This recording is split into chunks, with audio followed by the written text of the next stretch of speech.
Hi అండి, welcome back to Yasin food diaries. ఈరోజు వీడియోలో ఒక టేస్టీ బ్రేక్ఫాస్ట్ రెసిపీని మీతో షేర్ చేసుకోబోతున్నానండి. బెడ్ మీ పూరి, అందులోకి కాంబినేషన్గా సింపుల్గా చేసుకునే ఆలూ కర్రీని కూడా చూపించబోతున్నాను. బెడ్ మీ పూరిని ఎక్కువగా ఉత్తరప్రదేశ్లో, ఆగ్రాలో, అలాగే ఢిల్లీలో బ్రేక్ఫాస్ట్గా తింటూ ఉంటారు.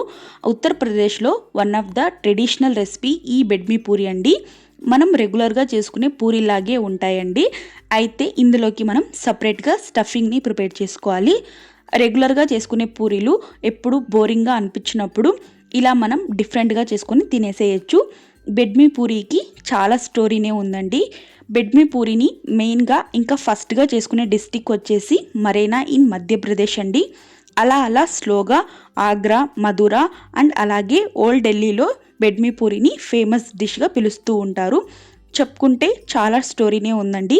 ఇక అస్సలు లేట్ చేయకుండా ఈ బెడ్ మీ పూరిని ఇంకా అందులోకి కాంబినేషన్గా ఆలూ కర్రీని ఎలా చేసేసుకోవాలో చూసేద్దాం. ముందుగా మనం బంగాళదుంపల్ని ఉడికించుకుందామండి. నేను ఇక్కడ ఒక 2 దాకా మీడియం సైజులో ఉండే బంగాళదుంపల్ని తీసుకొని నీట్గా వాష్ చేసి పెట్టుకున్నానండి. ఇప్పుడు ఒక ప్రెషర్ కుక్కర్ని తీసుకొని అందులోకి ఈ బంగాళదుంపల్ని సగం వరకు కట్ చేసుకొని వేసుకోండి. మీరు చిన్న సైజులో ఉండేవి తీసుకుంటే డైరెక్ట్గా అలాగనే వేసుకొని ఉడికించండి. ఇప్పుడు ఇందులోకి కొద్దిగా నీళ్ళని వేసుకోండి అండ్ రుచికి సరిపడా ఉప్పు, అలాగే ఒక టేబుల్ స్పూన్ దాకా ఆయిల్ని కూడా వేసి కుక్కర్ మూత పెట్టి ఒక 2 విజిల్స్ వచ్చేంత వరకు మీడియం ఫ్లేమ్లో ఉడికించండి. బంగాళదుంప ఉడికేలోపు పిండిని కలుపుకుందాం. దానికోసం ఒక మిక్సింగ్ బౌల్ని తీసుకోండి. అందులోకి ఒక కప్పు దాకా గోధుమ పిండిని వేసుకోండి. గోధుమ పిండితో పాటుగా ఒక కప్పు దాకా మైదా పిండిని కూడా వేసుకోండి. మీరు ఈ పూరీలని మొత్తం మైదా పిండి యూజ్ చేసి కూడా చేసుకోవచ్చు, లేదా ఓన్లీ గోధుమ పిండితో అయినా కూడా చేసుకోవచ్చు. నేనైతే ఒక కప్పు గోధుమ పిండి అలాగే ఒక కప్పు మైదా పిండితో చేసుకుంటున్నానండి. ఇప్పుడు ఇందులోకి రుచికి సరిపడా ఉప్పుని వేసుకోండి. అలాగే ఒక టేబుల్ స్పూన్ దాకా అజ్వైన్ని తీసుకొని ఇలా లైట్గా క్రష్ చేసి వేసుకోండి. ఇందులోనే ఒక టేబుల్ స్పూన్ దాకా కసూరి మేతిని తీసుకొని క్రష్ చేసి వేసుకోండి. ఇంకా ఒక టేబుల్ స్పూన్ దాకా ఆయిల్ని కూడా వేసుకొని ఒక్కసారి అంతా కలిసేటట్టు బాగా కలుపుకోండి. ఇలా కలుపుకున్న తర్వాత ఈ పిండిని తీసుకుంటే ముద్దలాగా అవ్వాలి. ఇప్పుడు ఇందులోకి కొద్దిగా నీళ్ళని వేసుకుంటూ ఈ పిండిని ముద్దలాగా కలుపుకోవాలి. పిండిని మరీ గట్టిగా కాకుండా అలాగని మరీ పల్చగా కాకుండా మీడియంగా సాఫ్ట్గా కలుపుకోవాలి. మనం చపాతీ పిండి కలుపుకుంటాం కదా, అలా కొంచెం సాఫ్ట్గా కలుపుకోవాలి. మీకు కొంచెం గట్టిగా అనిపిస్తే కొంచెంగా నీళ్ళని స్ప్రింకిల్ చేస్తూ పిండి కన్సిస్టెన్సీని అడ్జస్ట్ చేసుకోండి. చూడండి, ఇక్కడ వీడియో క్లిప్లో చూపించినట్టుగా కలుపుకోవాలి. మరీ గట్టిగా కాకుండా అలాగని మరీ పల్చగా కాకుండా మీడియం కన్సిస్టెన్సీలో సాఫ్ట్గా కలుపుకోవాలి. ఇలా కలుపుకున్న తర్వాత మూత పెట్టేసి ఒక 10 నుంచి 15 నిమిషాల పాటు ఈ పిండిని నాననివ్వండి. పిండి నానేలోపు ఈ పిండిలోకి కావాల్సిన స్టఫింగ్ని రెడీ చేసి పెట్టుకుందామండి. స్టఫింగ్ని చేసుకోవడానికి ఇప్పుడు ఒక మిక్సీ జార్ని తీసుకోండి. అందులోకి అరకప్పు దాకా మినపగుళ్ళని వేసుకొని బ్లెండ్ చేసుకోవాలి. ఈ మినపగుళ్ళని మరీ మెత్తగా కాకుండా కొంచెం పలుకులుగా గ్రైండ్ చేసుకోవాలి. చూడండి, ఇక్కడ వీడియో క్లిప్లో చూపించిన విధంగా పలుకులుగా గ్రైండ్ చేసుకోవాలి. ఇలా గ్రైండ్ చేసుకున్న ఈ మినప్పొడిని పక్కన పెట్టేసేయండి. ఇప్పుడు స్టవ్ మీద ఒక ప్యాన్ని పెట్టండి. ప్యాన్ హీట్ అయ్యాక ఒక టేబుల్ స్పూన్ దాకా ఆయిల్ని వేసుకోండి. ఆయిల్ హీట్ అయ్యాక ఇందులోకి ఒక టేబుల్ స్పూన్ దాకా సోంపు, హాఫ్ టేబుల్ స్పూన్ దాకా పసుపు, ఒక టేబుల్ స్పూన్ దాకా కారం, ఒక టేబుల్ స్పూన్ దాకా ధనియా పౌడర్, రుచికి సరిపడా ఉప్పు, అలాగే హాఫ్ టేబుల్ స్పూన్ దాకా గరం మసాలా పొడిని కూడా వేసి ఫ్రై చేసుకోవాలి. ఈ మసాలాలు మాడిపోకుండా మంటని మీడియం టు లో ఫ్లేమ్లోకి పెట్టుకొని గరిటెతో మిక్స్ చేసుకుంటూ ఫ్రై చేయండి. నెక్స్ట్ ఇందులోకి మనం గ్రైండ్ చేసి పక్కన పెట్టుకొనున్న మినప్పప్పు పిండిని కూడా వేసేసి ఒక్కసారి అంతా కలిసేటట్టు బాగా కలపండి. ఈ మినప్పప్పు పిండి చక్కగా ఫ్రై అయ్యేంత వరకు మంటని మీడియం టు హై ఫ్లేమ్లోకి పెట్టుకుంటూ గరిటెతో కలుపుకుంటూ మాడిపోకుండా ఫ్రై చేయండి. ఈ మినప్పిండి చక్కగా ఫ్రై అవ్వాలండి, కమ్మటి వాసన రావాలి. ఇలా ఫ్రై చేసుకున్న తర్వాత ఇందులోకి మనం ఏ కప్పుతో అయితే మినపగుళ్ళని తీసుకున్నామో అదే కప్పుతో పావు కప్పు దాకా నీళ్ళని పోసి తిరిగి మళ్ళీ కలుపుతూ ఫ్రై చేసుకోవాలి. చూడండి, పిండి అనేది ఇక్కడ వీడియో క్లిప్లో చూపించిన విధంగా ఉండాలి.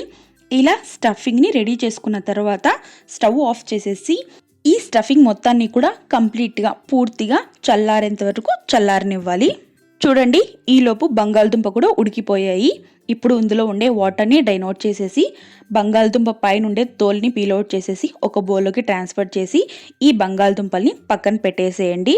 ఇప్పుడు స్టవ్ మీద మరొక ప్యాన్ని పెట్టుకొని ప్యాన్ హీట్ అయ్యాక ఒక 2 టేబుల్ స్పూన్ల దాకా ఆయిల్ని వేసుకోండి. ఆయిల్ హీట్ అయ్యాక పావు టేబుల్ స్పూన్ దాకా సోంపు, అలాగే హాఫ్ టేబుల్ స్పూన్ దాకా జీలకర్రను వేసి ఫ్రై చేసుకోవాలి. ఆ తర్వాత ఇందులోకి కొద్దిగా అల్లం, వెల్లుల్లి ఇంకా మిరియాలను కచ్చా పచ్చగా దంచుకొని వేసుకోండి. అల్లం వెల్లుల్లి పచ్చివాసన పోయేంత వరకు మీడియం ఫ్లేమ్లో పెట్టి ఫ్రై చేసుకోవాలి.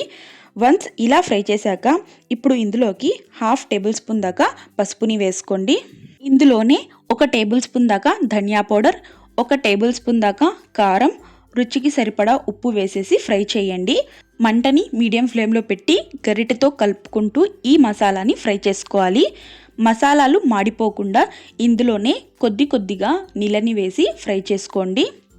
మీరు హై ఫ్లేమ్లో పెట్టి ఈ మసాలాను ఫ్రై చేస్తే మసాలాలు మాడిపోతాయండి, ఇంకా కర్రీ టేస్ట్ అనేది బాగోదు. నెక్స్ట్ ఇందులోకి ఒక మీడియం సైజు ఉండే టమాటాని తీసుకొని ఇలా ప్యూరీలా చేసుకొని వేసుకోండి.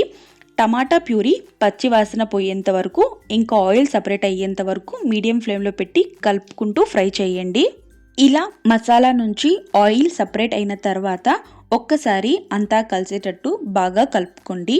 ఇలా కలుపుకున్న తర్వాత ఇప్పుడు ఇందులోకి మనం బాయిల్ చేసి పక్కన పెట్టుకొని ఉన్న ఆలూని లైట్గా చేత్తో మ్యాష్ చేసుకుంటూ వేసుకోవాలి.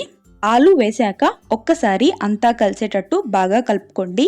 ఈ మసాలా ఆలుకి పట్టేటట్టు చక్కగా కలుపుకోవాలి.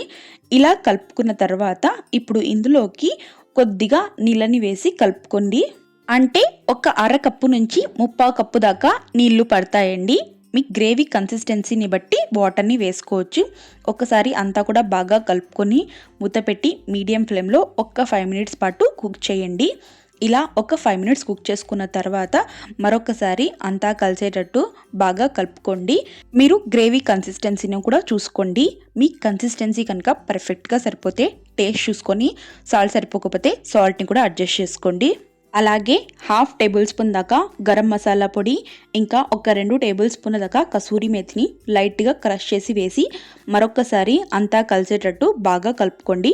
ఇలా కలుపుకున్న తర్వాత స్టవ్ ఆఫ్ చేసేసి ఈ కర్రీని పక్కకు దించేసేయండి. అంతే అండి, సింపుల్గా ఇంకా టేస్టీగా ఆలూ కర్రీ రెడీ అయిపోయింది. బెడ్మీ పూరీలోకి బెస్ట్ కాంబినేషన్ అండి. ఆలూ కర్రీని తయారు చేసుకున్నాం కదా, ఇప్పుడు పూరీలని వత్తుకొని డీప్ ఫ్రై చేసుకుందాం. పూరీలోకి స్టఫింగ్ కూడా పూర్తిగా కంప్లీట్గా చల్లారిపోయిందండి. ఇంకా మనం కలిపి పక్కన పెట్టుకున్న పిండిని చూద్దాం. పిండి కూడా పర్ఫెక్ట్గా నానిపోయిందండి. ఇప్పుడు ఈ పిండిలో నుంచి కొద్దిగా పిండిని తీసుకొని పిండి ముద్దల్లా రెడీ చేసుకోవాలి. ఇప్పుడు ఈ పిండి ముద్దని పొడి పిండిలో కోట్ చేసి కొద్దిగా రోల్ చేసుకోవాలి. ఇలా రోల్ చేశాక ఇప్పుడు ఇందులోకి మనం తయారు చేసి పక్కన పెట్టుకుని ఉన్న స్టఫింగ్ని కొద్దిగా తీసుకొని ఉండలాగా చుట్టుకోండి. ఆ తర్వాత మనం రోల్ చేసి పక్కన పెట్టుకుని ఉన్న పూరీలోకి ఈ స్టఫింగ్ని పెట్టి పిండిని కవర్ చేసుకోవాలి. పిండిలో ఉండే స్టఫింగ్ బయటికి రాకుండా కవర్ చేసుకోవాలి. ఆ తర్వాత ఈ పిండిని మళ్ళీ పొడి పిండిలో కోట్ చేసి రోల్ చేసుకోవాలి. మరీ పల్చగా రోల్ చేసుకోకూడదండి. పూరీలు ఎప్పుడు కూడా మీడియం సైజులోనే రోల్ చేసుకోవాలి. వన్స్ పూరీలని ఇలా రోల్ చేసుకున్న తర్వాత ఈ పూరీలకు ఉండే పొడి పిండిని దులుపుకోండి. మనం అలాగే ఆయిల్లో వేసి డీప్ ఫ్రై చేసేటప్పుడు పొడి పిండి అనేది కిందికి వెళ్ళిపోయి పూరీలు మాడిపోతాయి, ఇంకా టేస్ట్ కూడా బాగోదు. ఇలాగే మరొక పిండిని పొడి పిండిలో డిప్ చేసి కొద్దిగా రోల్ చేసుకొని ఇందులోకి స్టఫింగ్ని పెట్టి కవర్ చేసి తిరిగి మళ్ళీ పొడి పిండిలో కోట్ చేసి రోల్ చేసుకోవాలి. పూరీలు ఎప్పుడు కూడా రౌండ్గానే రోల్ చేసుకోవాలండి. ఇలాగే మిగిలిన స్టఫింగ్ మొత్తాన్ని కూడా కవర్ చేసి ఒత్తుకోవాలి. ఇప్పుడు ఈ పూరీలని డీప్ ఫ్రై చేసుకుందాం. ఇప్పుడు స్టవ్ మీద ఒక కడాయిని పెట్టుకొని డీప్ ఫ్రైకి సరిపడా ఆయిల్ని వేసుకోండి. ఆయిల్ని బాగా హీట్ చేసుకోవాలి. ఆయిల్ హీట్ అయిందా లేదా అనేది కొద్దిగా పిండిని వేసి చెక్ చేసుకోండి. వన్స్ ఆయిల్ అనేది బాగా హీట్ అయ్యాక మంటని మీడియం ఫ్లేమ్లో పెట్టి మనం ఒత్తుకున్న పూరీలని వేసి ఫ్రై చేసుకోవాలి. పూరీలని ఎప్పుడు కూడా ఆయిల్ని బాగా హీట్ చేసుకొని డీప్ ఫ్రై చేసుకోవాలి. అప్పుడే పూరీలు చక్కగా పొంగుతాయి. ఒకవేళ ఆయిల్ అనేది మరీ ఓవర్ హీట్ ఉన్నప్పుడు పూరీలు అనేవి పొంగవు అండ్ మాడిపోతాయి. సో పూరీలని ఎప్పుడు కూడా మీడియం హీట్లో ఉంచి ఫ్రై చేసుకోవాలి. వన్స్ పూరీ అనేది ఆయిల్లో వేశాక పూరి ఫ్రై అయ్యి పైకి తేలాలి. అప్పటి వరకు గరిట అనేది పెట్టకూడదు. వన్స్ పూరి అనేది పైకి తేలిన తర్వాత గరిటతో ఆయిల్ని పూరి వైపుకు కదుపుతూ రెండు వైపులా ఈవెన్గా కలర్ వచ్చేంత వరకు ఫ్రై చేసుకోవాలి. వన్స్ పూరీలు పొంగిన తర్వాత రెండో వైపుకు ఈ పూరీని ఫ్లిప్ చేసి తిరిగి మళ్ళీ ఆయిల్ని కదుపుతూ ఫ్రై చేయండి. ఇలా పూరి చక్కగా పొంగి రెండు వైపులా మంచిగా కలర్ వచ్చాక వీటన్నిటిని ఆయిల్లో నుంచి సపరేట్ చేసి ఒక ప్లేట్లోకి ట్రాన్స్ఫర్ చేసుకోండి. ఇలాగే మిగిలిన వాటిని కూడా ఫ్రై చేసుకోవాలి. అంతే అండి, సాఫ్ట్గా క్రంచీగా ఇంకా స్పంజీగా ఉండే బెడ్మీ పూరి రెడీ అయిపోయింది. ఇలా తయారు చేసుకున్న పూరీలోకి మనం కుక్ చేసిన ఆలూ కర్రీని పెట్టుకొని తిన్నామంటే ఆ పూటకి ఫుల్గా తినేస్తామండి. కడుపు నిండిపోతుంది. చాలా టేస్టీగా ఉంటుంది. ఒక్కసారి ట్రై చేస్తే ప్రతిసారి ఇలానే చేసుకుని తింటారు. పూరీలు కూడా గట్టిగా లేకుండా చాలా సాఫ్ట్గా ఉంటాయి. సో మీరు కూడా ఈ బెడ్మీ పూరిని తప్పకుండా ట్రై చేయండి. ట్రై చేసి టేస్ట్ చేశాక మీకు ఎలా కుదిరిందో మీ ఫీడ్బ్యాక్ని నాతో కమెంట్ బాక్స్లో షేర్ చేసుకోవడం అస్సలు మర్చిపోకండి. వీడియో నచ్చితే లైక్ చేయండి, ఫ్రెండ్స్ అండ్ ఫ్యామిలీతో షేర్ చేయండి. ఇలాంటి మరిన్ని క్విక్ అండ్ టేస్టీ రెసిపీస్ కోసం యాసిన్ ఫుడ్ డైరీస్ని సబ్స్క్రైబ్ చేసుకోండి. Thank you for watching this video.